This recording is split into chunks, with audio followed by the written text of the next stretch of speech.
శ్రీరామ్ జై హనుమ. అమ్మ సర్గ నేను రుక్మిణమ్మ గారి సర్గ నేను చెప్తాను. ఈ సర్గ ఇందాక మనం చూసుకున్నట్టు శాంతిశ్రీ గారి సర్గ కంటిన్యూయేషన్ ఏమా. మహారాజు సుఖాలకి అర్హులైన సీతారాములు కటిక నేల మీద, మహారాజు సుఖాలకి అర్హులైన సీతారాములు కటిక నేల మీద తృణశయ్యపై శయనించినారని విని భరతుడు మిగులు ఖిన్నుడగుట అన్నది ఈ సర్గలోని విశేషం అండి. ఆయన గుహుడు పలికిన మాటలన్నీ కూడా వింటున్నారు భరతుడు. సావధానంగా విన్నారు. విన్న తర్వాత ఆయనకి మంత్రులు అందరూ కూడా చుట్టూరా ఉన్నారు కదా, ఆ గారి చెట్టు దగ్గరికి చేరారు. వాళ్ళు చేరి ఆ శయ్యని ఆయన చూస్తూ, దాన్ని చూసి ఆయన విలవిలలాడిపోతున్నారనమాట. ఆయన ఏంటంటున్నారంటే, అమ్మా ఇక్కడ చూడు, ఎందుకంటే వాళ్ళు తల్లులందరూ కూడా పరుగు పరుగున భరతుడు మూర్ఛిల్లంగానే వచ్చి ఆయన్ని పట్టుకొని ఆయన్ని ఓదారుస్తున్నారు కదా, ఆ తల్లులందరి దగ్గర ఆ తల్లులకి విన్నవిస్తున్నారనమాట. మహానుభావుడైన శ్రీరాముడు సీతమ్మతో కూడి ఆ రాత్రి అంతా ఇక్కడే గడిపాడు అని ఆ శయ్యని చూపిస్తూ మాట్లాడుతున్నారు. మనం ఇంతకు ముందర సర్గలో చూస్తే గనక కౌసల్యాదేవికి ఉన్న పుత్రవాత్సల్యం ఎలాంటిది అన్నది చెప్తూ, లేగదూడపై మరులుగొన్న ఆవు దాని కడకు చేరి ప్రేమతో నాకినట్లు అన్నారు. అంటే వాత్సల్య భావము దీంట్లో పెళ్ళుబికి చూపిస్తున్నారనమాట. ఆ తల్లికి రాముడు వేరు, భరతుడు వేరు, లక్ష్మణుడు వేరు, శత్రుఘ్నుడు వేరు కాదు, తల్లి తల్లే. సో ఆ తల్లికి చక్కటి వాత్సల్యం ఆ భరతుల వారి మీద. అదే కాకుండా రాముడికి ఏమన్నా అయ్యిందా అన్న వెంకాతల ఆ థాట్ ఉన్నా కూడా ఆ తల్లి ఎక్కడా కూడా బాధ ఏంటి అంటే భరతుడికి ఏమన్నా అవుతుందా అన్న బాధ, అదే భయం కూడా అయ్యింది ఆవిడకి. నాయన నువ్వేమి కంగారు పడకు, నీ మీద మేమందరం కూడా ఆధారపడి ఉన్నాము, నువ్వు క్షేమంగా ఉండు అని ఆవిడే ఆయనకి ధైర్యం చెప్పడమే కాకుండా ఆయనతో పుత్రవాత్సల్యంతో ఆవిడ మాట్లాడుతున్నది. సో ఆ మాటలు ఆ అమ్మల్ని కూడా పట్టుకొని ఆయన ఈ శయ్యని చూపిస్తున్నారనమాట. శయ్యని చూపిస్తూ ఆయన మాట్లాడుతూ ఆయన ఏంటంటున్నారు అంటే, ఈ శయ్య మీదే పడుకున్నారు అని గుహుడు ఇంతకు ముందర సర్గలో మనం చూసాం కదా, ఈ గారి చెట్టు కింద ఇక్కడ పడుకున్నారు అన్నది. సో ఆ శయ్యని చూపిస్తూ మాట్లాడుతున్నారనమాట. ఆయన ఏంటంటున్నారంటే, ఆయన ఇక్ష్వాకు వంశానికి ఆయన వంశంలో పుట్టారు, ఇక్ష్వాకు వంశంలో పుట్టారు, మహానుభావుడు ఆయన, ప్రజ్ఞాశాలి. అలాంటి దశరథ మహారాజు, ఈ ఇక్ష్వాకు వంశముకి చెందిన దశరథ మహారాజు కడుపును పుట్టినా కూడా ఇన్ని కష్టాలు పడాల్సి వస్తుంది రాముడు అని ఆయన దుఃఖపడుతున్నారు. తర్వాత ఆయన చక్కటి మెత్తటి పరుపుల మీద పడుకొని జింక చర్మాలు ఆస్తరణాలుగా కలిగిన, అంటే మెత్తగా ఉన్నవి వాట్ల మీద ఉంటారు కదా, అలాంటి ఒక్క నిమిషం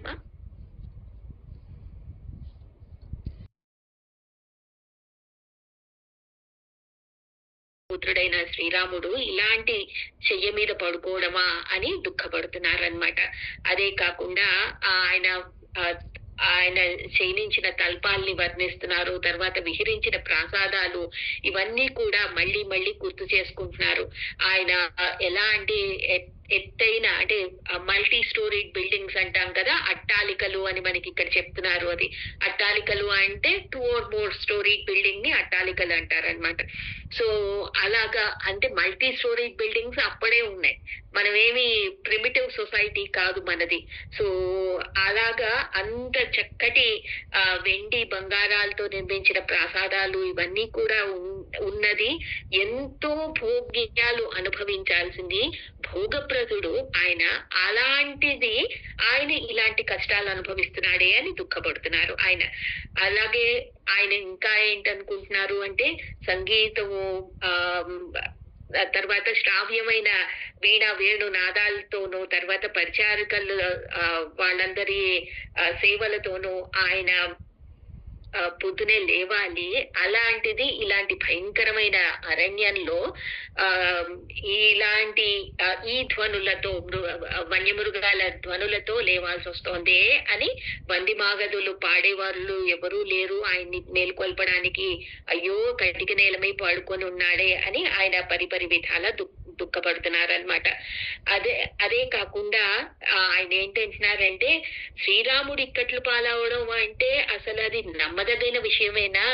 అని ఆయన్ని ఆయన క్వెషన్ చేసుకుంటున్నారు. ఇదేంటి అసలు నాకెక్కడ కూడా సత్యంలాగా తోచటం లేదు. ఎందుకంటే ఎలాంటి తప్పు చేయని వాడు ఇలాంటి ఇక్కట్లు పడ్డం ఏంటి? అది ఆయనకి బాధ. సో ఆయన ఏంటంటున్నారంటే నన్ను దిగ్భ్రాంతికి లోను చేస్తోంది. అంటే మాటి మాటికి ఆయన మూర్చిపోతున్నారు అని చెప్పడానికి కారణం ఏంటి అంటే అది రీజన్ అన్నమాట. అయ్యో! రాముడికి ఇదా? ఇంత కష్టమా? అలా ఎలాగా? అన్నది ఆయన జీర్ణించుకోలేకపోతున్నారు. అది ఆయన ఏంటంటున్నారంటే నాకు కలగానే అనిపిస్తోంది ఇది. ఈ కల అది సత్యం కాకపోతే ఎంత బావుండునో కదా! అనుకొని మళ్ళా అంటున్నారనమాట. ఇన్నిటికి అసలు శ్రీరాముడినే ఈ కటిక నేల మీద పడుకోబెట్టింది అంటే, ఆ దాని ఎంత బలవత్తరమైనదో కదా! దాన్ని మించిన దైవం ఇంకేదన్నా ఉంటుందా అని. అందుకనే కాలుడు అని మనకి పరమాత్మ నామాల్లో ఒకటి చెప్పడానికి మీరు విష్ణు సహస్రనామం చదివితే దాంట్లో వస్తుంది. మీరు శివ సహస్రనామం చదివితే దాంట్లోనూ వస్తుంది. రెండిట్లలోనూ కాలుడు అని వస్తుంది. ఎందుకు అంటే కాలానికి మహాకాలుడు. 2 కూడా ఆయనే. సో అంటే ఏంటి? ఏదైనా కాలంలో ఏవేవైతే జరుగుతాయో ఆ కాలానికి అతీతమైన వాడు, ఆ కాలం నిర్ణయించేవాడు. 2 కూడా ఆయనే. సో అది ఆయన గొప్పతనాన్ని ఆయన మళ్ళా మళ్ళా చెప్పుకోవడానికి, గుర్తు చేసుకోవడానికి ఇది అయ్యో! ఇంత ఇది అంటే ఆయన ఆ కాలాన్ని కూడా అతిక్రమించటం లేదు. ఆయన ఈవెన్ దో హిస్ అ కాలాతీత స్వరూపము, ఆయన అది అతిక్రమించకుండా దాన్ని స్వీకరించి, ఆయన ఎలా మనకి ఏదైతే నిర్దేశింపబడిందో దాన్ని స్వీకరిస్తూ, అది కష్టమైనా, సుఖమైనా స్వీకరించి ఎలా ముందరికి వెళ్ళాలి అన్నది మనకి ఇక్కడ చూపిస్తున్నారనమాట. అదే కాకుండా ఆయన ఆహ్, ఆహ్, ఆయన ఇటు అటు పొర్లినప్పుడు గుర్తులు, తర్వాత సీతమ్మ తల్లి ఇక్కడే పడుకున్నది. ఆవిడ చీరకి పట్టు వస్త్రానికి ఉన్న దార పోగులు ఈ చెయ్య మీద ఉన్నాయి అని అది గుర్తించడము. ఇవన్నీ కూడా ఆయన ఏంటి అంటే సీతారాములు ఇక్కడ ఉన్నారు అన్న భావనతో అది స్వీకరిస్తున్నారు అని కూడా మనకి వ్యాఖ్యానం చెప్పేటప్పుడు ఎస్పెషల్లీ మనకి శ్రీభాషాంబులాచార్య స్వామి వారు చాలా చక్కగా వర్ణిస్తారు దీన్ని. సో ఈ శయ్యని వర్ణించడం ఎందుకు అంటే ఇక్కడ ఆ స్వామి తల్లి ఉన్నారు అన్న భావనతో అది ఆయన దర్శిస్తున్నారు అక్కడ. ఆ దర్శనాన్ని మనకి చూపిస్తున్నారు వాల్మీకి మహర్షి. సో అది చెప్పిన తర్వాత ఆయన ఇంకేంటంటున్నారంటే ఆయన శ్రీరాముడు అసాధారణ మహాపురుషుడు. ఆయన చక్రవర్తుల వంశాన్ని జన్మించారు. సమస్త జనుల ఆదరాభిమానాలని చూరగొన్నాడు. ఎవ్వరికీ కూడా ఎప్పుడు కూడా కష్టం కలిగించాడు. అందరికీ ఇష్టుడు ఆయన. తర్వాత శ్యామసుందర గాత్రుడు, ఎర్రని నేత్రాలు కలవాడు, దర్శనీయుడు, సుఖాల్లో పుట్టి పెరిగినవాడు, దుఃఖం అనే మాటే కూడా ఎరుగని వాడు ఇప్పటి వరకు. అట్టి మహాపురుషుడు సర్వసుఖాలని ఆలవాలమైన ఒక మహారాజ్యాన్ని త్యజించి అడవుల దారి పట్టి ఇట్టి కటిక నేలపై పరుండుట విధి వైపరీత్యం కదా అంటున్నారు. సో ఇది మనకి అంటే విధి నిర్ణయం ఏదైతే ఉన్నదో మానవ స్వరూపంలో ఉన్న ఆ స్వామి కూడా ఉల్లంఘన చెయ్యకుండా దాన్ని స్వీకరించి ముందరికి వెళ్తున్నారు. మనం ఎవరమే? విధిని నేను నా ఇష్టం వచ్చినట్టు నేను I can change the destiny అంటారు. చాలా మంది మాట్లాడతారు. ఇది మనకి పిచ్చి మాటగానే ఉంటుందన్నమాట. So you can not change the destiny. నీకు ఏది రాసి పెట్టుందో అది స్వీకరించు. అది స్వీకరించి ముందరికి వెళ్ళు. అంతే తప్ప నేను డెస్టినీని మారుస్తాను అంటే నువ్వు కొండకి ఎదురేగి వెళ్ళిన మేకపిల్లలాగా ఉంటుందన్నమాట. అది కొండని వెళ్ళి ఢీ కొడుతూ ఉంటుంది కదా మేకపిల్ల, అలాగే ఢీ కొడుతున్నాం మనం. సో అది కాకుండా మళ్ళా ఇంకేంటంటున్నారు అంటే సీతమ్మ తల్లి గురించి ఇప్పుడు మళ్ళీ విశేషంగా చెప్తున్నారు. ఆవిడే ఆయన్ని వనాలకి అనుసరించి వెళ్ళింది. ఆవిడ ఎంత కృతార్థురాలో కదా. మేము ఆయనకి దూరమై సంశయాత్ములమైతిమి అన్నారు. అంటే మా ఉనికే ఉన్నాదో లేదో అన్నట్టు అయిపోయింది అసలు. అంటే అంత రాముడికి దూరం అయితే మనం ఏమవుతాము అన్నది ఇక్కడ చాలా క్లియర్ గా చెప్తున్నారు. ఇది ఇక్కడ బ్రాకెట్స్ లో ఇచ్చారు.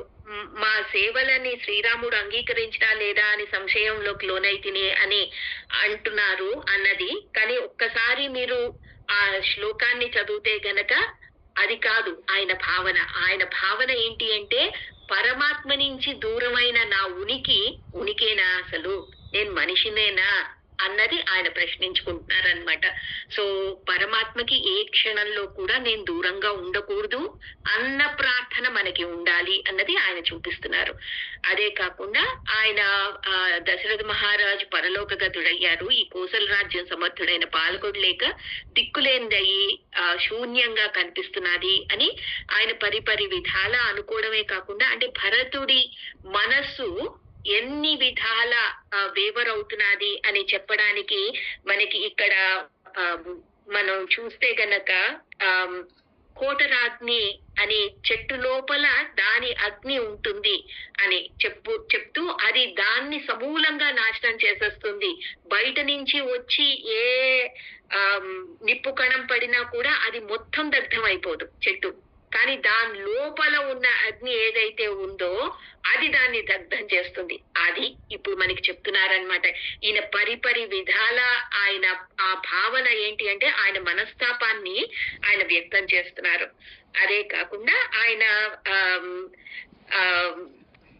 ఈ అయోధ్య నగరానికి సరి అయిన ప్రాకార రక్షణ లేకున్నా, అశ్వాలు గజాలు యుద్ధానికి సిద్ధంగా అదుపు కలిగి లేకున్నా, పురద్వారాలు తెరవబడి ఉన్న, సేనలు హర్షోత్సాహాలు కొరవడిన, రక్షణ లోప గడ్డు పరిస్థితులు ఏర్పడిన, నగరానికి వెలుపల ఎట్టి ఆవరణలు లేకున్నా, దీనిపై శ్రీరాముని అనుగ్రహం ఉన్నంత వరకు విషపూరితములైన భక్ష్యములను వలె శత్రువులు దీనిని కోరరు అని చెప్తున్నారు.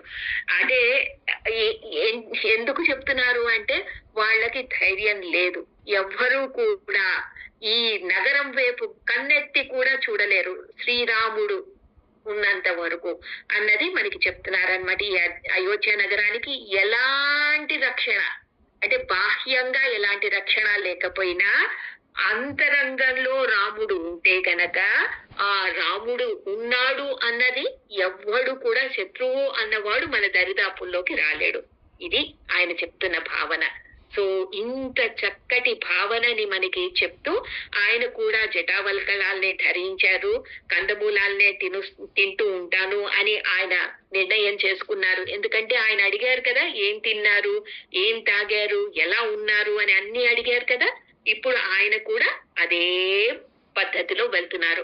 ఇప్పుడు రాముడు ఏ వ్రతం తీసుకున్నాడో, లక్ష్మణుడు ఏది తీసుకున్నాడో, రాముడితో ఉండి లక్ష్మణుడు ఏం తీసుకున్నాడో, సీతమ్మ తల్లి ఏ వ్రతం నిష్టలో ఉన్నాడో అదే వ్రతం ఇక్కడ భరత శత్రుఘ్నులు కూడా తీసుకుంటున్నారు. అది ఆయన చెప్తున్నారనమాట. ఈ అన్న కొరకై నేను వనవాసం చేస్తున్న శత్రుఘ్నుడు నాకు తోడుగా ఉంటాడు, శ్రీరాముడు లక్ష్మణ్తో కూడా అయోధ్యకి చేరి రాజ్య భారాన్ని నిర్వహిస్తాడు. ఇది నేను ఎందుకు అంటే, రామ లక్ష్మణులకి మారుగా భరత శత్రుఘ్నులు అక్కడ వెళ్ళి అవి చేస్తాము. ఇక్కడ రాముడు వచ్చి రాజ్యపాలన చేస్తాడు. అయోధ్య బ్రాహ్మణోత్తములందరూ కకుత్స వంశజుడైన శ్రీరాముని పట్టాభిషిక్తుని గావించారు కాక అని ఈ దేవతలందరూ కూడా ఆయన సకల దేవతలకి ప్రార్థన చేసుకుంటాడు. తను మనసా వాచ కోరుకునేది అదే అన్నది చెప్పుకుంటూ, నేను ఆయనకు మారుగా నేను ఇవన్నీ చేస్తాను అని మనం ముందు సర్గల్లో చూస్తాం. రామయ్య తండ్రికే విన్నపం చేసుకుంటారు ఆయన, అన్నా నీ బదులుగా నేను చేస్తానన్నా, నువ్వు వెళ్ళి నువ్వు రాజ్యం చెయ్యి, నాకు రాజ్యం చేసే అంత భారం నా మీద మోపుకొని నేను చెయ్యలేను, నేను నాకు ఆ శక్తి లేదు, నువ్వు చెయ్యాలి, నీ ధర్మం అది నువ్వు చెయ్యి నాయనా అని ప్రార్థన చేసుకుంటాడు. ఆయన మళ్ళా ఇంకా ఏంటనుకుంటున్నారంటే, నా ఈ అభ్యర్థనని మన్నించి శిరసా ప్రణమి ఆయనకి ఎంతగానో వేడుకుంటాను నేను, ఇవన్నీ నా అభ్యర్థనని మన్నించమని వేడుకుంటాను అని ఆ రాముణ్ణి బ్రతిమిలాడి నేను మళ్ళా అయోధ్యకి తిరిగి తీసుకొని వస్తాను. ఆ ఈ వనాల్లోనే నేను ఉండి శత్రుఘ్నుడితో పాటు ఇవంతా కూడా ఈ నియమాలన్నీ కూడా 14 ఏళ్ళు అన్నది కదా అమ్మ, ఆ 14 ఏళ్ల వనవాసం నేను కంప్లీట్ చేస్తాను, ఆ ప్రభు నా కోరికని కాదనడు అన్న భావనతో ఈ సర్గ ముగుస్తోందండి. జై శ్రీరామ్, జై హనుమాన్. ఇప్పటికిప్పుడు చదివి చెప్తున్నాను.